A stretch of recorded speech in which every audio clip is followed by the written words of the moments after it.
Welcome to the debate. You know, if you hold a physical magnetic compass in your hand, no matter where you stand on Earth, that needle relentlessly pulls toward true north. Right. It gives you a constant bearing. Exactly. It gives you an absolute bearing. And for a long time, we've wanted to believe that human morality works the exact same way, that we have this perfectly calibrated internal needle pointing toward a universal standard of good. But then, well, you look closely at human commerce. Yeah. You walk into a marketplace in a different century or a totally different hemisphere, and suddenly you realize the magnetic field is entirely different. The needle just dances. Well, it spins entirely because the gravity of local culture, of historical precedent, of language, all of it pulls at that needle. It really makes us fundamentally question if a true north even exists in commerce, or if we're all just kind of successfully navigating by our own highly localized stars. Which brings us right to the tension we are tackling today based on our source material. We're looking at the fundamental mechanics of how culture and time actually impact business ethics. Right, because it's well established that ethics of exchange have existed basically throughout human history. Yes, but they vary so dramatically across language, across culture, and geography that it forces this central question. Are business ethics entirely relative to their cultural and historical contexts? Or are there universal values central to business that actually transcend time and place? It is the ultimate question of global commerce, really. It is. And I will be taking the position that business ethics are fundamentally relative. I argue that they are shaped entirely by specific processes of enculturation, by our historical eras, and by geography. From my perspective, there is no universal baseline in business. There is only context. Well, and I will be arguing the exact opposite. I maintain that despite those massive cultural and temporal differences, business ethics are actually moving toward universal principles, principles that transcend time and place. The more humanity interacts, the more we discover and, in fact, necessitate a shared ethical foundation. Okay, let's start with the bedrock of the relativist argument here. The reality is that business is never, and honestly cannot be, culturally neutral. How so? Well, think about what we are actually doing when we engage in commerce.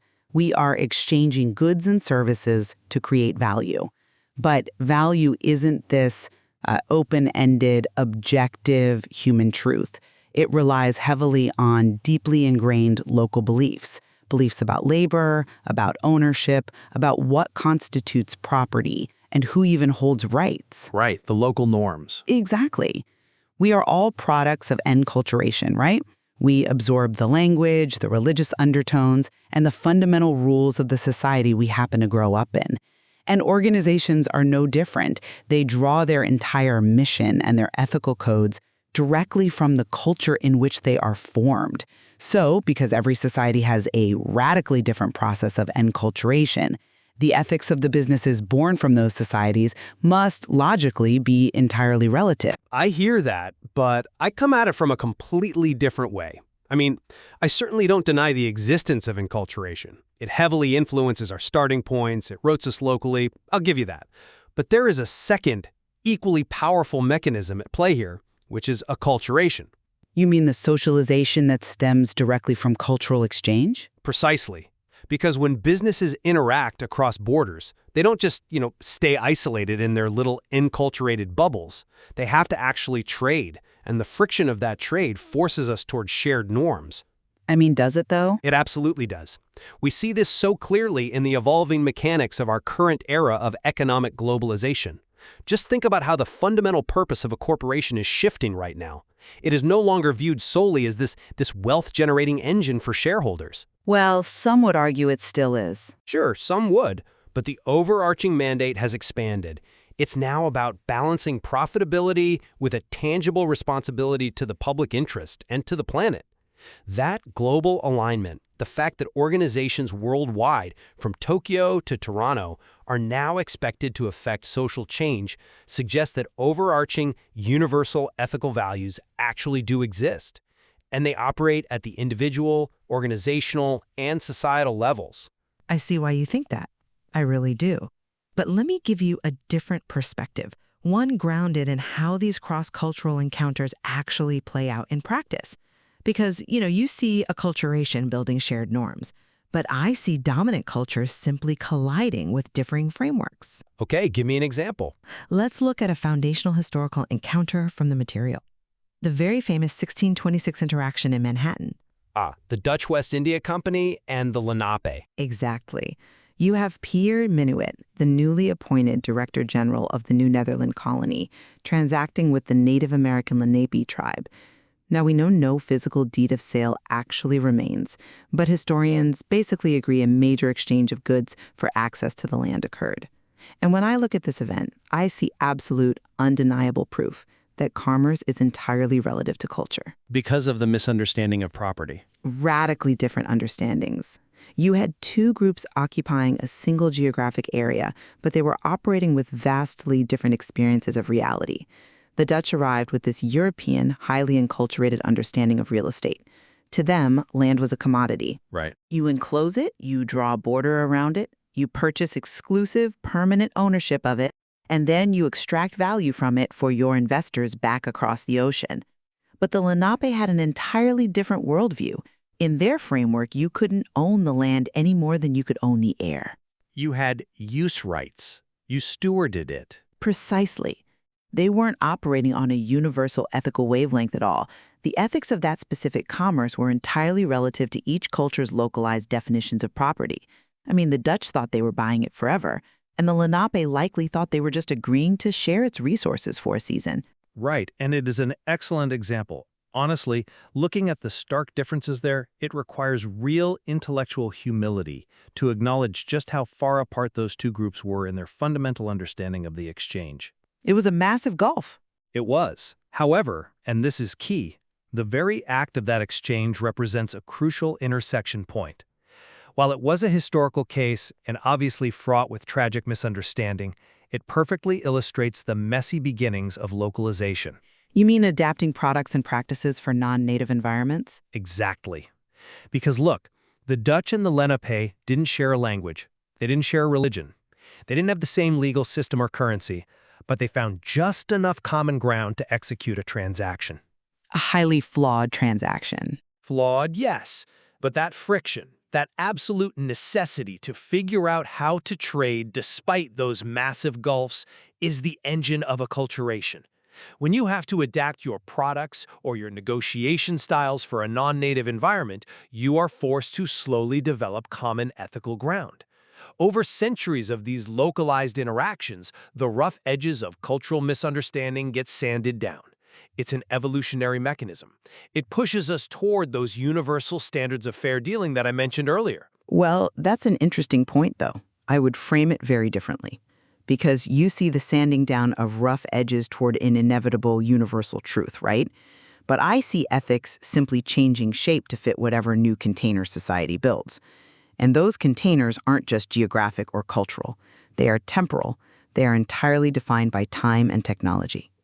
You're talking about shifting historical baselines. Exactly. If geography divides our ethics, what happens when massive technological leaps shift our economic reality entirely?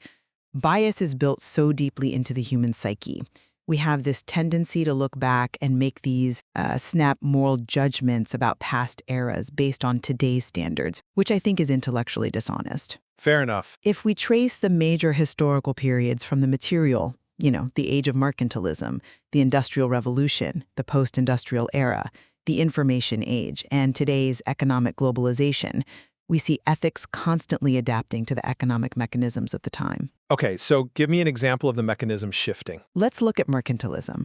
The entire ethical framework of that era relied on a very specific economic theory, which is the idea that global wealth is static. Pre-industrialization, growth was tied almost entirely to finite resources: land, gold, spices. Right. The pie is only so big. Exactly. If wealth is a fixed pie, then prosperity absolutely depends on extracting wealth or accumulating it from others. Therefore, your ethical duty to your nation and your stakeholders was to extract and hoard. It was completely a zero-sum game. And you're arguing that made colonial extraction ethical in its context? I'm arguing it was the logical ethical framework required by that economic reality. Ethics had to change when we moved into the Industrial Revolution because the mechanics of wealth creation fundamentally changed. Suddenly, with mass mechanization, wealth wasn't static anymore. You could generate it. You could manufacture wealth. So the ethical debates shifted entirely away from hoarding gold and moved toward capital versus labor, efficiency, worker conditions. Think of it this way, and I love this analogy. Just as an early computer wasn't broken for lacking Wi-Fi, Okay. it was simply operating perfectly within the technological constraints of its era. In the same way, mercantilism wasn't unethical in its time. It was operating exactly as designed on the cultural software of static global wealth. Yeah, I'm sorry, but I just don't buy that. I gotta be honest. Why not? Let me tell you why. Reducing the monumental shift from mercantilist exploitation to modern globalization as a mere software update that strips away the moral agency inherent in business ethics. I don't think it strips agency. It just contextualizes it. No. It implies a moral equivalency that simply doesn't hold up to scrutiny. This isn't just an update to a new operating system to handle new economic data, It is an evolution toward a better, more universal truth about human dignity. But how so? If the era dictates the technology and the technology dictates the market dynamics, how is the resulting ethical shift an evolution toward an absolute truth rather than just businesses adapting to survive new parameters? It's just survival. Because you have to look at what dictated behavioral norms in the past versus what dictates them now. In the mercantilist era, behavioral norms for commerce were deeply intertwined with arbitrary localized authority. You had the divine right of kings, right? You had entrenched religious traditions dictating who could trade, what interest rates were sinful, who was allowed to own property. That was a highly localized, highly subjective foundation for ethics. But it was their reality. You can't separate them from it. That was their reality. But as time has passed, we didn't just change the rules to fit new machines. We fundamentally moved away from those arbitrary authorities. We moved toward a much more rational, shared understanding of human rights and responsibilities. As supply chains grew more complex during the industrial and post-industrial eras, businesses realized that relying on a local king's arbitrary decree wasn't stable. Sure, it's unpredictable. Exactly. They needed predictable, rational partnerships. And today, as a direct result of that economic globalization, we are seeing the development of a universal, secular code of ethics that applies everywhere. Religion, rather than acting as a divisive local authority dictating trade law, increasingly just serves as a cultural backdrop. Meanwhile, different cultures come together on basic, undeniable moral principles of fairness and transparency. The shift across those eras isn't just adaptation, it's a clear trajectory toward universalism. See, I'm just not convinced by that line of reasoning because it assumes that our current era, economic globalization, has finally figured it out. It suffers from a kind of chronological snobbery. Chronological snobbery? Yeah, that we are somehow morally superior just because we are the most recent. If we look closely at the mechanics of the modern global marketplace, we see it is still fundamentally shaping our ethical frameworks based on utility, not some profound awakening to universal moral truth. Well, utility plays a role, sure. It plays the primary role. Take the mechanics of consumerism, which is undeniably the defining feature of our current information age. It's the engine of the modern economy. Yes, I agree. But look at the deeply problematic underlying mechanic that drives it, diminishing marginal utility. Right, the economic principle that the more you consume of a good, the less satisfaction you get from each additional unit. Exactly. It inevitably leads to a state where the consumer has to buy an ever-increasing amount of goods just to reach the exact same baseline level of satisfaction. Think about technology. The first smartphone you buy fundamentally changes your entire life, right? Your productivity, your connectivity. It's a massive leap in utility. Absolutely. But the fifth smartphone you buy 5 years later, it's what, a millimeter thinner? The camera is slightly sharper. It barely moves the needle on your happiness. Yet, the entire macroeconomic system demands that you buy it anyway, because if consumption slows down, the GDP drops and the system collapses. I see where you're going with this. Right. So if our modern corporate culture is built entirely around feeding this endless cycle of diminishing marginal utility, then our current business ethics aren't a realization of some high-minded universal truth. They are merely the ethical rationalizations necessary to maintain a system of endless mandatory consumption. We praise efficiency, rapid innovation, and targeted marketing because they serve the current economic machine. It completely proves my point. Ethics are currently driven by the specific constraints and requirements of the information age, just as they were driven by the constraints of static wealth during the age of mercantilism. We haven't found the universal truth. We've just found a new master. Well, that's a really compelling argument, I'll give you that, but have you considered what else that exact same global marketplace does? What do you mean? I won't deny that consumerism has negative externalities, and it absolutely drives certain utilitarian behaviors. But that very same globalized market creates unprecedented, unavoidable opportunities to encounter other cultures and people. And it's those encounters that are forcing the universalism I'm talking about. By forcing them to buy the same products. No, by forcing them to cooperate. This exposure drastically increases our ethical awareness and sensitivity. Don't just look at marketing. Look at the operational side of globalization. Look at modern compliance mechanisms. You mean internal corporate governance? Exactly. Business ethics today motivates managers in highly specific, universally recognizable ways, regardless of what country they're operating in. Managers today are virtually forced to shape corporate cultures that actively reject corrupt practices, things like bribery, embezzlement, systemic fraud. They simply have no place in a functional modern organization. But wait, is that because of a moral awakening? Or just because fraud is inefficient? It's both, because universal truths often align with long-term survival. To ensure this, companies across borders are adopting rigorous standardized frameworks. We see multinational corporations universally adopting things like the 7 Steps guideline for business ethics and compliance. Why? Because a global supply chain requires absolute trust. Okay, trust is efficient. But it's also ethical. If a massive logistics company tolerates bribery in one single node of its global network, say paying off customs officials in one port, that entire network becomes vulnerable. They risk regulatory lockout in 50 other countries. So they enforce honesty out of fear of regulation. They enforce honesty because they recognize that a bribe is a bribe whether you're operating in London, Lagos, or Lima. The global marketplace has forced businesses to explicitly acknowledge that if they want to operate internationally, they cannot rely on the old relativist excuse of, oh, well, it's just our local custom, to justify embezzlement or kickbacks. They must adhere to normative, baseline business ethics that apply everywhere. But see, I look at that and I argue that applying a standard everywhere doesn't make it universally true in a philosophical sense.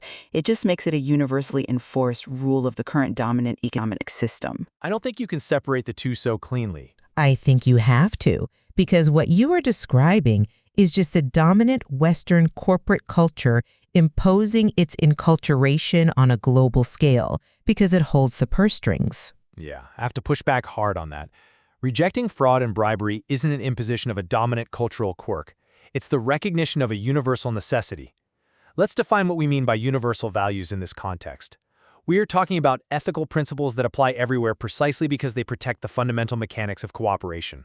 Okay. A system built on systemic fraud ultimately collapses, in any culture, in any era, because it destroys trust.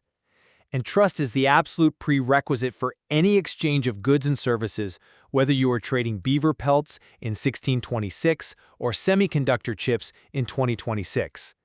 Therefore, honesty in transaction isn't just some cultural preference imposed by the West. It is a universal necessity for the survival of business at the individual, organizational, and societal levels.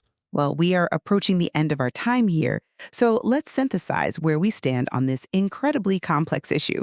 From my perspective, the mechanics of history and sociology point overwhelmingly to cultural and temporal relativity. When you look at the fundamental, foundational disconnect between the Lenape and the Dutch regarding the very nature of property. Right. Or when you trace the dramatic shifts from the zero-sum, extractive mechanics of mercantilism to the diminishing marginal utility that drives the modern information age, you see a clear, undeniable pattern.